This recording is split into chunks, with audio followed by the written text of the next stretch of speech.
네, 감사합니다. 이제 말씀 나누도록 하겠습니다. 우리 찬양팀 참 잘하지 않아요? 오늘 갑자기 문득 찬양팀 잘한다. 그래서 얘네 기도하나 요즘? 막 이런 생각이 순간 들었어요. 그래서 찬양팀 잘한다라는 생각이 들어서 참 감사하다라는 생각이 드네요. 오늘 말씀을 나누겠습니다. 오늘 말씀은요.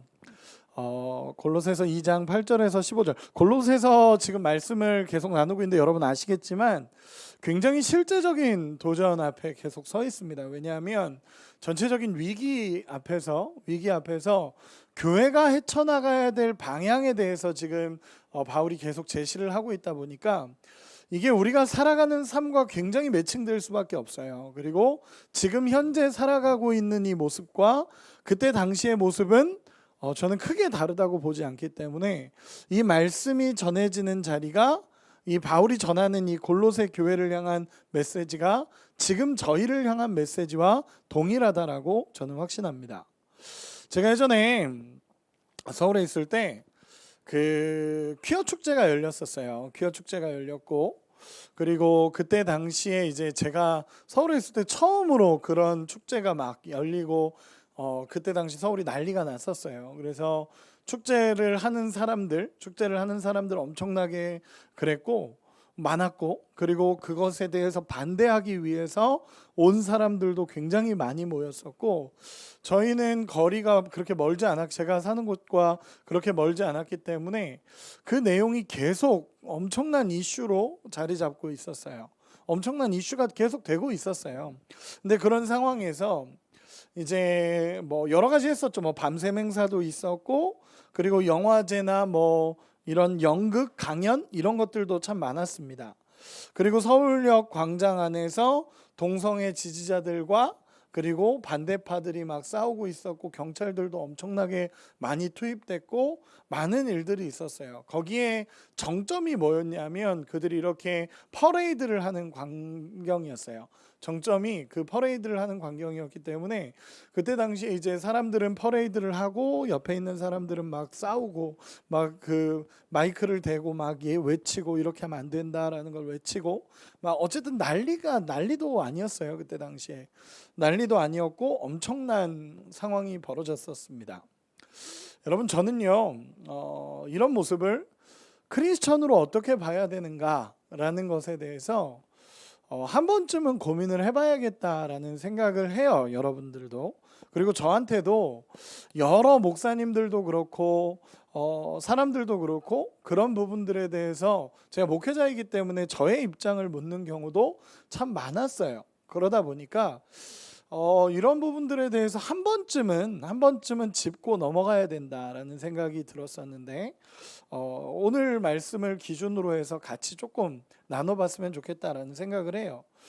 여러분 뭐 갈등과 충돌은 언제나 우리에게 있습니다. 갈등과 충돌은 언제나 있습니다. 동성애적인 이슈뿐만이 아니라 뭐 낙태의 문제, 뭐 아니라면 진화론, 뭐 새로운 생명을 만드는 문제, 그리고 어린 아이들에 대한 뭐 그런 강요들, 또 성매매 사건들, 뭐 여러 가지 이슈들이 우리에겐 있죠. 근데 이런 부분은 우리가 생각해 봐야 될 분명한 문제라고 생각을 합니다.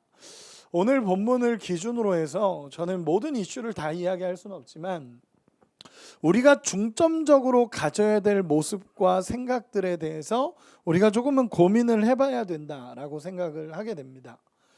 여러분 저는 이렇게 먼저 이야기하고 싶어요. 용어 정리를 할게요. 용어 정리를 먼저 합시다. 여러분 사람들은 이걸 문화라고 이야기를 합니다. 문화라고 얘기하고 문화의 차이다. 문화가 가지고 있는 뭔 차이다, 힘이다 라고 얘기하지만 여러분 저는 문화라고 보지는 않아요. 그게 문화라고 볼 수는 없고요. 문화라는 것은 뭐 보이는 것, 들리는 것, 맛보는 것, 시각, 청각 이런 걸 가지고 이제 나타나는 현상들을 받아들이는 걸 문화라고 얘기를 하는 거고요. 그 문화를 받아들이는 기본적인 자세를 저는 세계관이라고 봐요. 세계관이라고 생각을 합니다. 예를 들어서 우리가 뭐 여러분들 힙합 굉장히 좋아하잖아요. 힙합이나 랩 같은 거 엄청 좋아하잖아요. 은재 좋아하니? 안 좋아요? 너도 발라드 세대니? 네 알겠어요. 사실 저도 이제 제가 가르치는 친구들도 힙합 하는 친구도 있어요. 그래서 옛날에 가르쳤던 친구 중에 힙합에 대해서 굉장히 정통한 친구도 한 명 있어서 걔랑 얘기하면 참 뭔가 혼란스럽고 막 그랬었어요. 저는. 근데 이제 그 친구랑 이야기하고 그런 것도 있었지만 여러분, 힙합의 기본적인 전제는요, 반항이에요. 반항.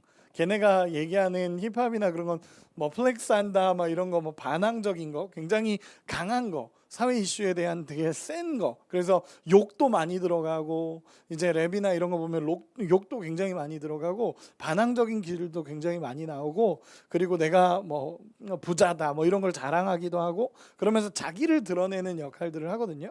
저는 그게 문화라고 생각해요. 그게 문화라고 생각합니다. 그런 힙합 문화, 이런 건 문화라고 생각해요. 그런데 몇 년 전에 그런 사람이 나왔죠.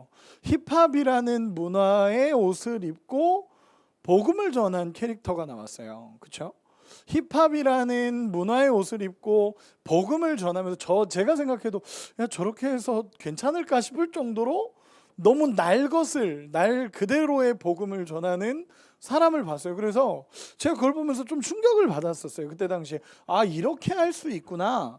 거기서 욕을 다 빼고 부정적인 언어를 빼고 거기다 예수님을 넣기 시작했고, 그 예수님이라는 그 가치를 거기에 담기 시작했어요. 원래 그 힙합 문화는 그런 문화는 아니에요. 근데 거기에다가 그런 걸 담기 시작했어요.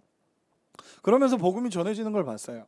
제가 그러면서 생각했던 게 뭐냐면, 문화 안에 들어간 그 생각이 세계관이에요. 세계관이라는 거는 사전적인 의미로 뭐냐면 세상을 보는 관점이거든요.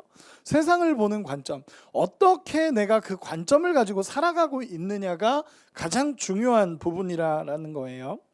밖으로 나타나는 현상은 랩이지만 그 안에 들어있는 것은 뭐냐? 세계관이라는 거예요. 내가 어떤 가치로 세상을 보고 있고 어떤 가치의 삶을 살아가고 있는지가 그 안에 드러난다라는 거예요. 그렇기 때문에 저는 문화라고 보기 전에 세계관이라고 보는 거예요. 여러분, 오늘 본문을 보면요, 8절과 9절 이하를 나눌 수 있어요. 8절과 9절 이하를 나눌 수 있는데 우리 8절을 한 번만 같이 읽어봅시다. 8절을 같이 한 번만 읽을게요. 시작. 누가 철학과 헛된 속임수로 너희를 사로잡을까 주의하라. 이것은 사람의 전통과 세상의 초등학문을 따름이요 그리스도를 따름이 아니니라. 아멘. 제가 우리말 성경으로 한 번만 읽어드릴게요. 우리말 성경으로는 이렇게 되어 있어요. 아무도 여러분을 철학과 헛된 속임수로 사로잡지 못하도록 조심하십시오. 이런 것들은 사람의 전통과 세상의 학문을 따른 것이요 그리스도를 따른 것이 아닙니다 라고 얘기하고 있어요.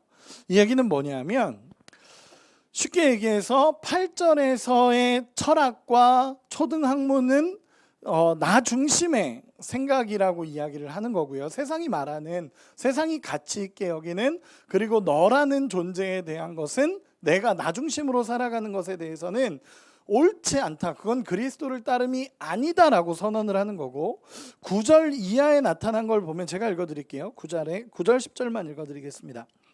그 안에는 신성의 모든 충만이 육체로 거하시고 너희도 그 안에서 충만하여졌으니 그는 모든 통치자와 권세의 머리시라. 아멘. 여러분, 뭐냐면 첫 번째는 사람에게서 나온 세계관을 이야기하고, 두 번째는 하나님에게서, 그리스도에게서 나온 세계관을 이야기합니다. 첫 번째 세계관은 헛된 것이고 가치가 없다라고 이야기하고 있고, 두 번째 세계관은 우리를 우리 되게 만들고 그분의 권위와 원천이 하나님께 있다라는 거예요. 그 권위와 원천이 하나님께 있다라는 겁니다. 첫 번째는 나 중심의 세계관인데 이것은 전혀 그리스도와 상관없는 것이라고 이야기하고 있고, 두 번째는 그리스도의 가치고 세계관인데 그것은 우리에게서 나온 것이 아니라 하나님에게서 출발했다라는 거예요. 하나님에게서 출발된 세계관이라는 것을 이야기하고 있습니다. 여러분 지금 우리가 살아가고 있는 이 세상 속에서도요, 대부분의 충돌이 일어나요. 대부분의 충돌이 일어나고 내가 어떤 것을 선택할 것인가는 우리에게 늘 나타나요. 오늘 영재가 기도할 때 우리가 일주일 동안 어떤 선택을 했는지에 대해서 기도했다, 그 하나님 앞에 어떤 선택을 했을까를 고민한다라고 했는데, 마찬가지예요. 우리의 삶에 있어서 늘 선택이라는 건 존재해요. 하나님을 따를 것인가 세상을 따를 것인가에 대한 선택은 언제나 존재합니다. 여러분 중요한 부분이에요. 하나님을 따를 것인가 세상을 따를 것인가. 근데 오늘 본문에서 보면 바울은 세상에서 출발한, 나라는 존재에서 출발한 초등 학문과 그런 학문들과 철학과 가치관은 결국엔 없어질 것이고, 하나님에게서 출발한 세계관과 하나님에게서 출발한 그리스도로 완성된 세계관은 결국 너희를 살릴 것이다 라는 것을 하나님 이야기하고 있습니다. 그런데 놀라운 건요, 이것은 지금 이 시대에만 존재하는 것도 아니고 지금 바울이 얘기했던 그 시대에만 존재한 것도 아니었어요.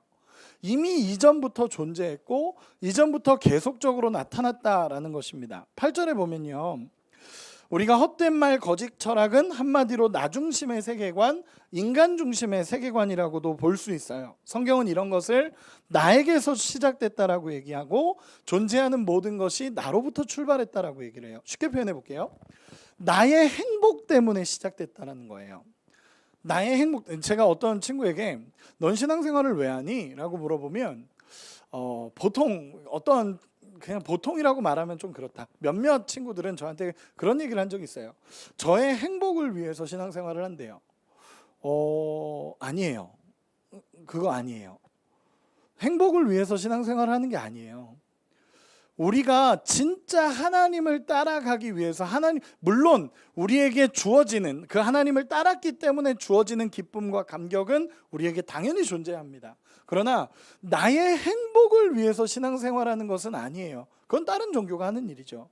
다른 종교들이 뭐 불교든 이슬람이든 내가 뭔가 잘 되기 위해서, 또 뭐 무당이든 뭐든 이게 내가 잘 되기 위해서, 내가 이 땅에서 더 잘 되고 세상에서 잘 되고 뭔가 잘 되기 위해서 계속적으로 노력하고 그렇게 살면 잘 된다라는 게 모든 종교가 기브 앤 테이크, 모든 것이 가지고 있는 거예요. 여러분 빌립보서 4장 13절 여러분 참 좋아하죠. 내게 능력 주시는 자 안에서 내가 모든 것을 할 수 있습니다. 제가 어느 식당에 갔더니 항상 몇 군데의 식당을 갔는데 항상 걸려 있었어요. 내게 능력 주시는 자 안에서 내가 모든 것을 할 수 있습니다. 맞죠? 너무 감사한 말씀이에요. 그런데 우리는 흔히 생각하기에 내가 모든 것을 할 수 있습니다에 포커스가 맞춰져요. 내가 모든 것을 할 수 있다는 거예요. 나라는 존재는 다 할 수 있다, 능력 있다, 힘 있다 라고 얘기하지만 여러분 이 말씀의 포커스는 내게 능력 주시는 자 안에서예요. 내게 능력 주시는 자가 있기 때문에 내가 할 수 있다는 거예요. 반대로 얘기하면 내게 능력 주시는 자가 없으면 난 아무것도 아니라는 거예요. 여러분 내게 능력 주시는 자 안에 있을 때 할 수 있는 거예요. 여러분 이 말씀을 굉장히 조심하셔야 합니다. 그럼 이런 시각이 언제 시작됐을까? 언제부터 대체 이런 시각이 나오기 시작했을까? 나 중심의 세계관들이 나오고 내가 옳은 게 옳은 거고 내가 선택하는 게 옳은 것이라는 게 언제부터 나오기 시작했을까라고 얘기하면 우리는 창세기로 갈 수 있어요. 창세기에 보면요, 하나님께서 말씀하시죠. 모든 것을 너희에게 주었노라 라고 하나님 얘기하셨어요. 하나님 모든 것을 주셨대. 근데 하나님 모든 것을 주셨는데 딱 하나를 하나님이 가치로 둬요. 뭐냐면 하나님은 창조주고 너희는 피조물이라는 가치예요. 그걸 둔 게 선악과예요. 선악과를 두시면서 하나님이 창조주라는 것을 너희가 알아야 된다라고 얘기를 해요. 그래서 하나님을 창조주로 모시는 삶이 선악과였어요. 모든 걸 다 해도 돼요. 그러나 선악과만큼은 하나님이 창조주고 너희는 피조물이라는 것을 알게 하는 기준으로 뒀어요. 근데 어느 날 사단이 와서 유혹을 하죠. 뭐라고 유혹하냐면 야 하나님께서 모든 동산나무의 열매를 먹지 말라고 했냐? 라고 얘기해요. 근데 아니거든요. 하나님 그렇게 얘기한 적이 없거든. 그래서 아니 하나님 다 먹어도 된다 그랬는데 이 나무의 열매는 먹지 말라 그랬어. 그러면서 왜 그 나무의 열매를 먹지 못하겠는지 알려줄까? 그러면서 얘기한 게 뭐냐면 너 그거 먹으면 하나님처럼 눈이 밝아져서 선악을 알게 돼 라고 얘기를 하는 거예요. 선악을 알게 된다는 거예요. 그래서 하와가 그걸 딱 보자마자 깨닫는 거야. 맛있어 보이는데? 너무 좋아 보이는데? 저거 먹으면 진짜 하나님처럼 되겠는데? 라는 마음이 들어서 그걸 먹어요. 그리고 나서 범죄하게 되고 죄가 들어오게 됩니다. 그런데 한 구절만 우리 찾아볼까요? 창세기 3장 22절 한 번만 찾아보세요. 창세기 3장 22절.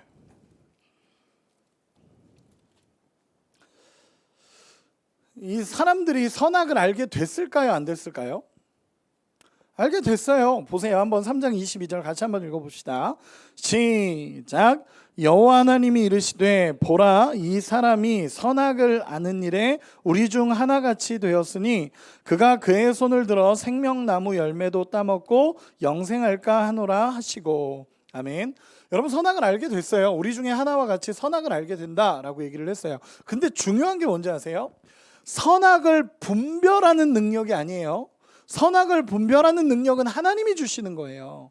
선과 악을 분별하는 능력은 하나님이 주신 거예요. 근데 인간이 범죄하고 생긴 게 뭐냐면 선과 악을 자기가 판단하게 됐다라는 거예요.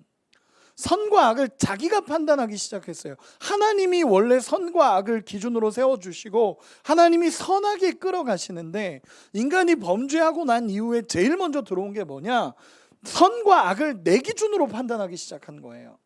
선악을 알게 됐대요. 우리 하나님과 우리와 같이 우리의 어떤 이와 같이 선악을 알게 됐대요. 그래서 이 사람들이 자기가 옳은 대로 판단하게 됐다라는 걸 성경은 이야기하고 있습니다. 여러분 선악을 분별하는 능력이 아니에요. 로마서 12장에도 보면 이 세대를 하나님이 분별하라라고 얘기하는데 분별하지는 능력이 그들에게 없기 때문에 하나님의 말씀을 기준으로 분별하라라고 얘기하시는 거예요. 우리에겐 뭐냐면 인간이 선택하기 시작했다는 거예요. 선과 악을 내 기준에서 선과 악을 선택하기 시작했고 결국 하나님이 나의 기준이고 하나님이 나의 능력인데 불구하고 하나님을 내 안에서 내쫓고 스스로 하나님을 밀어내기 시작하면서 내가 스스로 선택하기로 결정을 했다는 거예요. 여러분 이런 세계관 속에 살아가는 사람은요 자기가 행복한 걸 선택해요. 자기가 결정하고 자기 욕망을 채우고 자기가 누리고 싶은 걸 다 누리는 것이 옳다라고 생각하면서 선택해 가요. 하나님이 기준이 아니에요. 내가 옳은 게 옳은 거예요. 여러분 어떤 사람이랑 얘기했는데 넌 천국 가고 싶니? 그때 천국 가고 싶대요. 그래서 왜? 천국 왜 가고 싶어? 그랬더니 천국에서는 이 땅에서 못하는 걸 다 할 수 있잖아요. 그러는 거예요. 그런 천국이 있어? 그랬어요. 그런 천국이 있어? 라고 물어봤어요. 여러분 내가 못하는 거 내 욕망을 천국 가서 채우려고 하지 마세요. 내 욕망을 내가 하고 싶었던 그 욕망을 천국 가서 해결하겠다 이런 건 없어요. 천국은요 하나님과 함께 거하는 가장 기쁘고 감격스러운 곳, 하나님이 원래 우리를 창조하셨던 그 원형의 모습이 회복되는 것이에요. 여러분 내 욕망 덩어리인 나의 욕망을 채우기 위한 천국이 아니라는 거예요. 사람들은요 그래요. 나의 모든 것을 채우고 내 필요에 따라 다 할 수 있는 곳이 천국이라고 얘기를 합니다. 그리고 내가 옳은 것을 선택해가는 과정, 내가 옳다라고 말한 것을 선택하면서 이게 옳은 거야. 공동체도 마찬가지예요. 이 다수가 결정해서 이게 옳으면 옳은 거다라고 선택해버리는 게 죄로부터 시작된 인간의 모습이라는 거예요. 여러분 이런 결정권이 인간에게 있다라고 생각하고 내 행복을 추구하면서 살아가기 시작할 때 여러분 물어봅시다. 그런 사람들에게 있어서 동성애는 죄입니까? 성매매는 죄입니까? 낙태는 죄입니까? 내 기준으로 해서 선택하면 그건 모두가 같이 얘기해 보는 거예요. 야 얘기해 보자. 이게 죄일까? 난 아니라고 생각해. 아니라고 생각하면서 죄가 아니라고 결론이 나요. 여러분 아니요 성경은 그렇게 얘기한 적 단 한 번도 없어요. 내가 선택하는 게 옳고 내가 이렇게 선택하면 행복하다라고 말하면서 신앙생활해요. 내가 말하는 게 행복하대. 그러면 이게 결론이라고 얘기하고 이렇게 하면 가장 인간다워질 거라고 생각하면서 내가 선택해 가면서 이게 가장 인간적인 기준으로 선택하고 있다라고 얘기해요. 근데 한번 물어봅시다. 인간이 내 스스로 계속 선택해서의 결과가 행복인가요? 내가 행복해서 선택해 가는데 진짜 행복한가요? 저는요. 여러분 진화론을 보면서 전 진화론자들이 얘기하는 그런 얘기를 듣고 제가 과학에 대해서도 친구와 얘기하고 옛날에 호주에 있던 분하고도 얘기하면서 참 많이 느꼈던 게 뭐냐면 여러분 진화론자들의 결론이 뭔지 아세요? 여러분도 다 아는 얘기예요. 인간은 우연히 존재하고 우연히 생겨났고 우연히 만들어졌고 인간은 모든 것이 물질로 구성이 되어 있다는 거예요. 여러분 여기서 어디 가치를 찾겠습니까? 나라는 존재의 가치와 여기서 이렇게 땅으로 존재하는 이 가치가 같다는 거예요. 우연히 창조됐고 우연히 만들어졌고 나라는 존재가 이렇게 만들어졌는데 이건 물질로부터 어떤 물질이 갑자기 우연히 생겼고 그 생긴 물질이 나를 만들었다는 거예요. 그래서 나도 똑같고 저는 동물도 똑같고 하늘의 새도 똑같고 이런 피아노도 똑같고 다 물질의 구성이기 때문에 똑같다는 거예요. 어디서 가치를 찾으시겠습니까? 근데 하나님은 그렇게 얘기하지 않아요. 나는 너를 가장 가치 있게 창조했다라고 얘기하세요. 가장 위대한 존재로 창조했다라고 얘기하세요. 어디서 가치를 찾으시겠습니까? 내 생각을 쫓아서 난 이게 옳아, 이게 옳아, 이게 옳아, 이게 맞지, 이게 맞지, 이게 맞지라고 찾아가다가의 결론은 나는 무가치하다라는 결론으로 가요. 그래서 철학자들이 많이 얘기하죠. 나는 죽음을 향해 가고 있다. 맞는 말이에요. 나는 죽음을 향해 가고 있어요. 근데 거기서 어떤 소망을 찾으시겠습니까? 나는 죽음을 향해 가고 있대요. 여러분 미국에서 동성애가 합법화됐죠. 미국의 동성애가 합법화됐고 제가 예전에 읽었던 신문의 내용을 보면 미국에서는 여러분 동성애를 직접 가르칩니다. 교과서에 가르칩니다. 가르쳐야 돼요. 가르쳐야 되고요. 동성애 성에 대해서도 가르치고 동성애에 대고 가르치는데 동성애에 대해서 동성애 하는 방법까지도 알려줘요. 그걸 들으면서 그때 미국에 있던 어떤 분이 7살 아들인가 딸이 그 방법을 듣고 와서 집에서 얘기하는 걸 보고 부모가 가서 따졌다가 구속됐어요. 그런 사건이 실제로 사례로 나왔었어요. 여러분 건강하다라는 게 뭐예요? 영적으로 건강하다라는 게 뭐예요? 내가 옳다고 생각하고 찾아간다라는 것에 대한 결론이 뭐예요? 여러분 저는요. 로마서 1장 21절에서 32절까지의 말씀을 보면 하나님이 그런 범죄하는 하나님을 모르고 하나님 없이 살고 내가 옳은 대로 살아가고 내가 원하는 대로만 살아갔던 사람들에 대해서 로마서 1장 우리 리더들은 제가 이 말씀에 대해서 굉장히 설교를 길게 했었어요. 이 말씀을 보면 내버려 두셔요. 그 죄에 두세요 그냥. 그리고 그렇게 무너져 가는 거예요. 이게 내버려 두셨다는 게 하나님 그냥 버렸다는 게 아니라 아무리 외쳐도 안 들린다는 거예요. 아무리 외쳐도 들리지가 않는 거예요. 내가 기준의 판단이 나기 때문에 하나님이 아무리 외쳐도 안 들리는 거예요.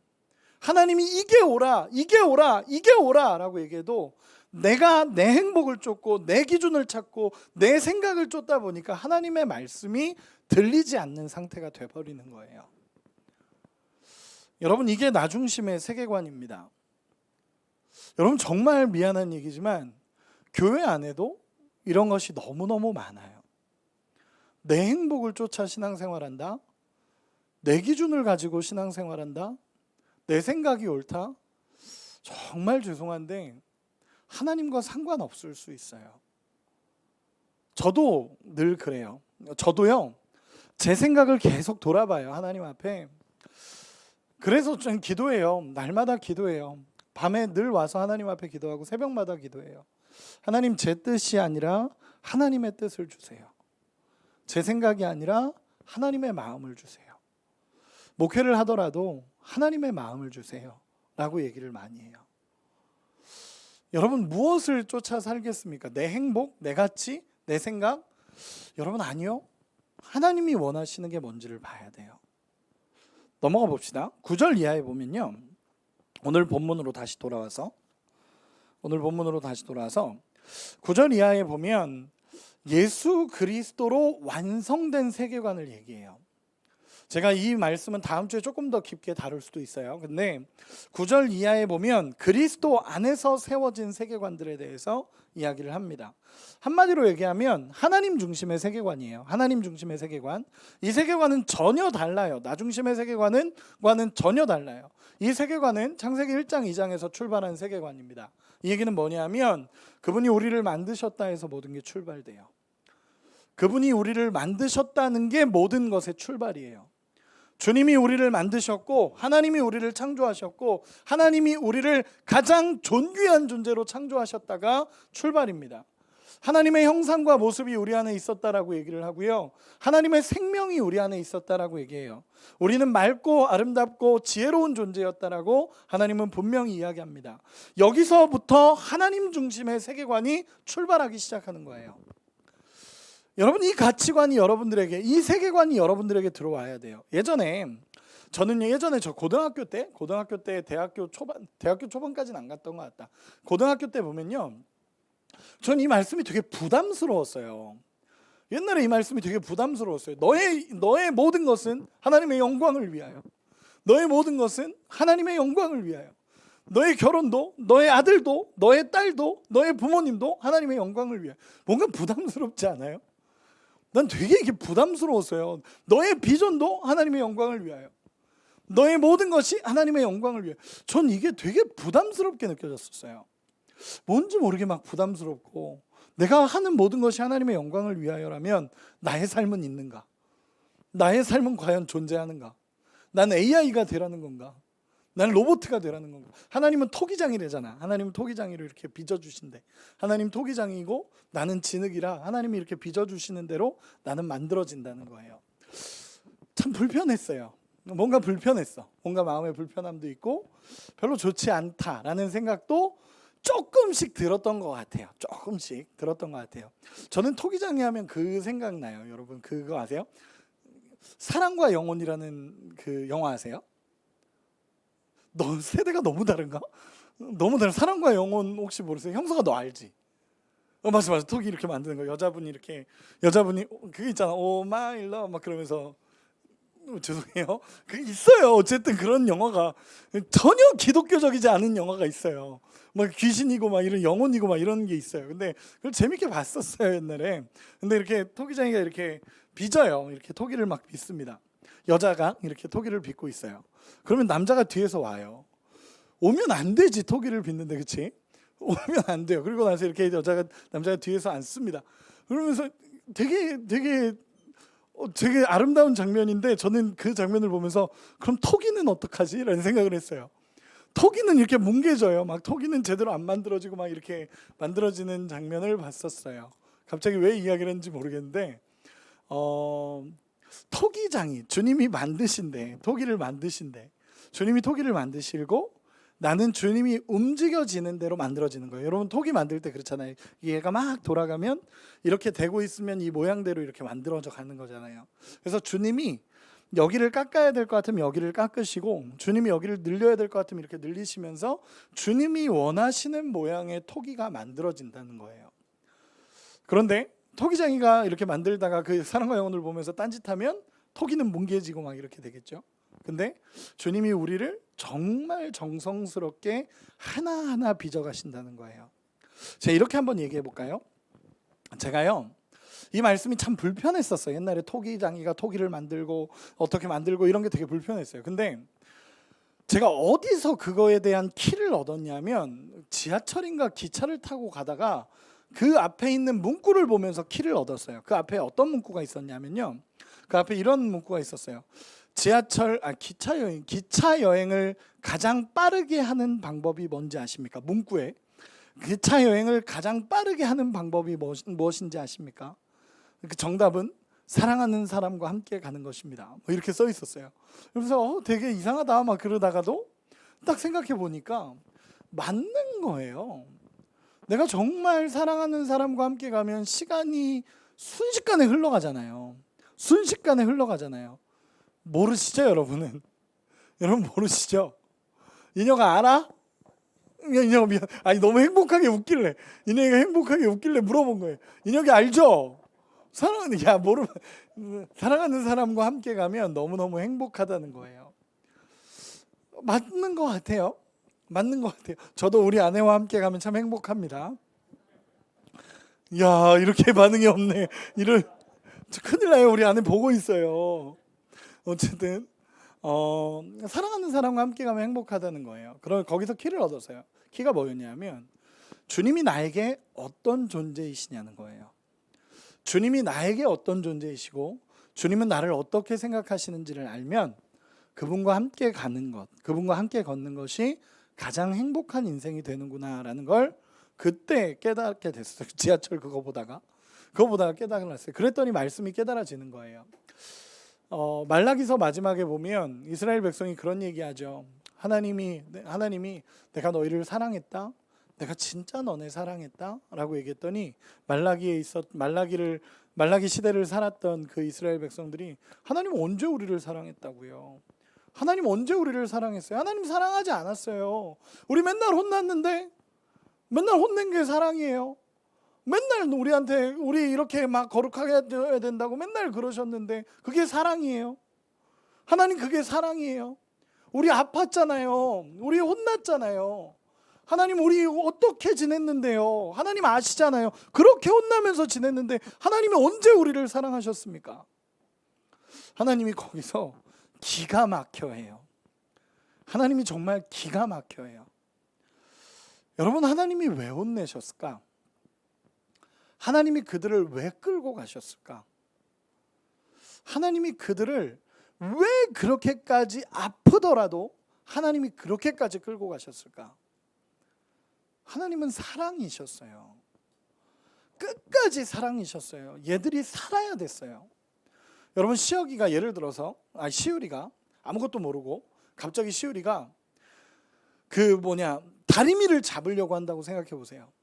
시우리가 다리미를 향해서, 시우리는 다리미가 신기한 거야. 그래서 다리미를 향해서 막 간다고 생각해 보세요. 여러분 어떻게 하시겠어요? 끌어당겨야죠. 얘 안 된다고 해야죠. 장시울 해야죠. 우리 시우리한테 이렇게 소리 질러본 적이 별로 없습니다. 우리 시우리는 사랑으로 정말 죄송해요. 우리 시우리한테는 항상 안 돼라는 얘기를 되게 많이 했는데 시우리는 조금 선하게 제가 좀 착하게 더 키우고 있는 것 같은 느낌은 있어요. 근데 얼마 전에도 시우리한테 안 된다 그랬어요. 아빠 오빠를 때리는 거예요, 이놈 자식이. 그래서 야, 안 돼, 장시울, 너 일로 와. 그러고는 끌고 가서 혼내고 그랬는데, 여러분 한번 생각해 보세요. 시우리가 다리미를 잡으려고 한다고 생각해 보세요. 어떻게 하시겠습니까? 두시겠습니까? 난 안 둬요. 난 그거 그대로 못 둬요. 잡아 당겨야지. 어떻게든 살려야지. 일단 살려놓고 얘기를 해야지. 하나님이 그랬어요. 하나님이 말라기서에 하나님이 그토록 사랑을 그 출애굽에서 그 노예된 사람들 하나님 끌어당기셨고 살려내셨고 그들을 진짜 거룩한 공동체로 살아가게 하기 위해서 하나님 다스려 주셨고 채워주셨고 만나 매출하게 맨날 보내주셨고 하나님 진짜 신발 한 켤레 가지고 그 40년을 살았는데도 신발이 해지지 않았다라고 얘기할 정도로 하나님 다 보호하셨어요. 근데도 이스라엘 백성들의 마지막 멘트는 하나님이 언제 우리를 사랑하셨습니까? 해요. 하나님도 기가 막혀요. 그래서 하나님 그때부터 침묵하십니다. 하나님도 삐졌어. 하나님도 좀 속상하셨던 것 같아요. 그리고 400년 동안을 침묵해 버리십니다. 그리고 나서 예수께서 오시죠. 그리고 로마서에 보면 하나님이 이렇게 얘기하세요. 내가 너희를 사랑했음을 내 아들을 보냄으로 그 사랑을 확증했다라고 얘기하세요. 증명하셨다는 거예요. 니네가 언제 사랑했냐라고 물었지 내가 이렇게 너희를 사랑했어 라고 하나님 보내주셨어요. 여러분 기회비용이라고 하죠. 예를 들어서 이 성경책이 저한테는 어떤 가치를 가질까요? 굉장히 중요한 가치를 갖겠죠. 저에게는 소중한 거니까. 근데 만약에 제가 이 성경책을 잃어버렸으면 저는 찾겠죠. 1차적으로는 찾을 거예요. 이 성경책에 써 있는 게 많거든요. 그래서 제가 이 성경책을 찾을 거예요. 그러나 찾다가 못 찾으면 새로운 성경책을 살 거예요. 저한테는 성경책이 그런 가치와 기준이겠죠. 물론 하나님의 말씀이니까 그 말씀의 기준을 빼고. 근데 이 성경책을 내가 만약에 잊어버렸다면 나는 다른 성경책을 사면 돼요. 그게 이 성경책이라는 가치예요. 그런데 다시 얘기해서 이 성경책이 만약에 북한 사람에게 있다라고 생각해 봅시다. 이 성경책이 북한 사람에게 있어요.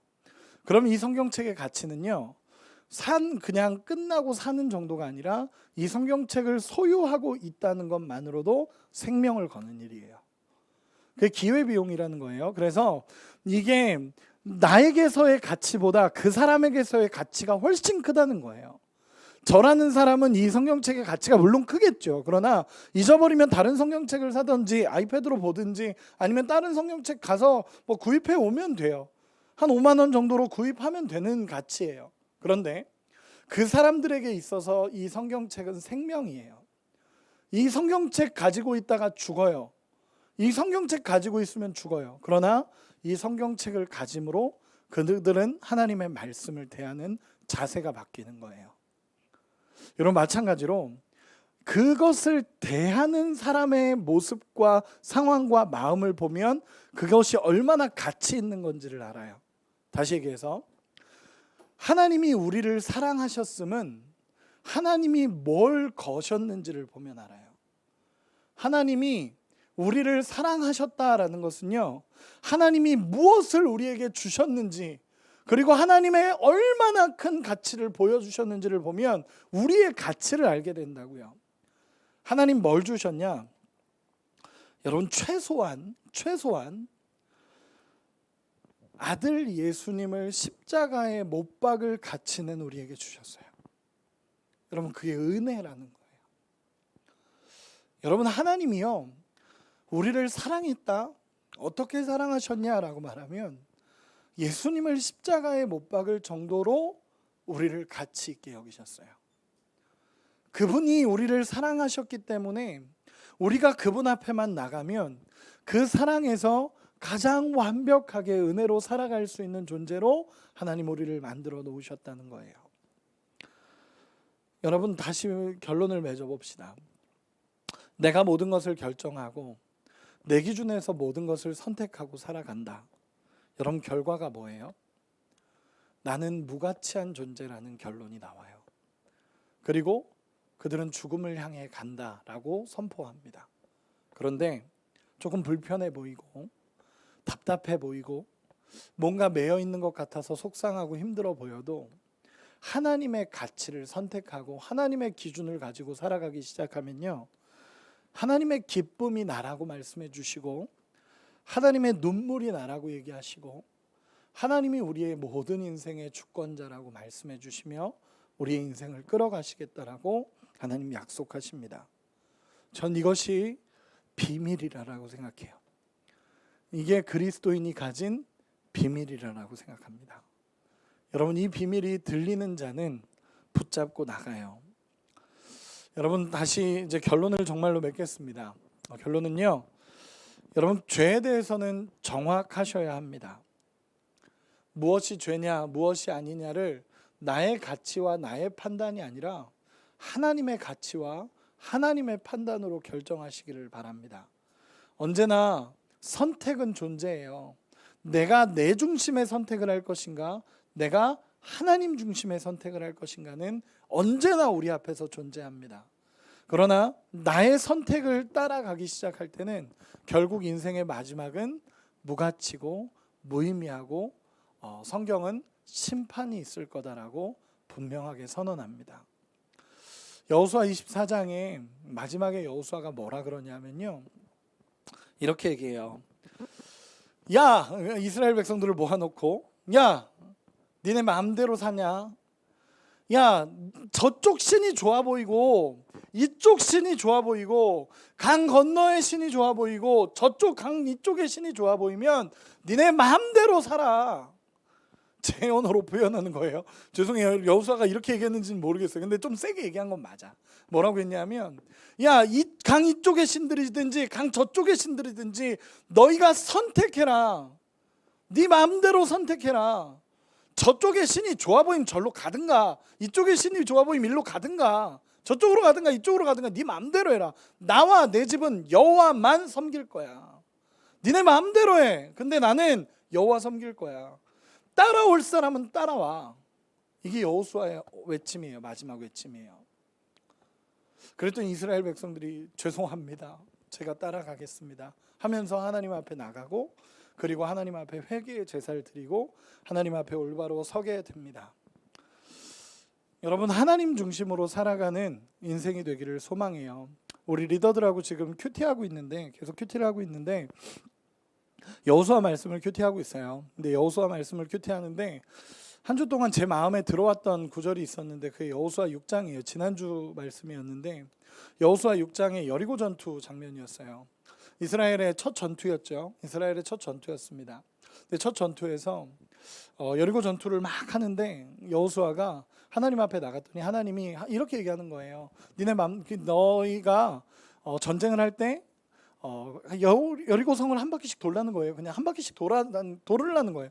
근데 여리고성 굉장히 오래 걸립니다. 한 바퀴 도는데 몇 시간 걸려요. 근데 한 바퀴씩 매일 돌라는 거예요. 6일 동안 돌고 7일째는 7바퀴 돌래요. 그래서 총 13바퀴 도는 거거든요.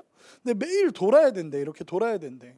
여호수아가 그 말씀을 받았어요. 하나님의 말씀을 그렇게 하고, 제사장은 나팔을 불고 율법 법궤는 그 뒤를 따르고 뭐 그러면서 이렇게 여리고성을 그냥 돌라는 거야. 그리고 돌라고 하시고 나서 여호수아가 내려와요.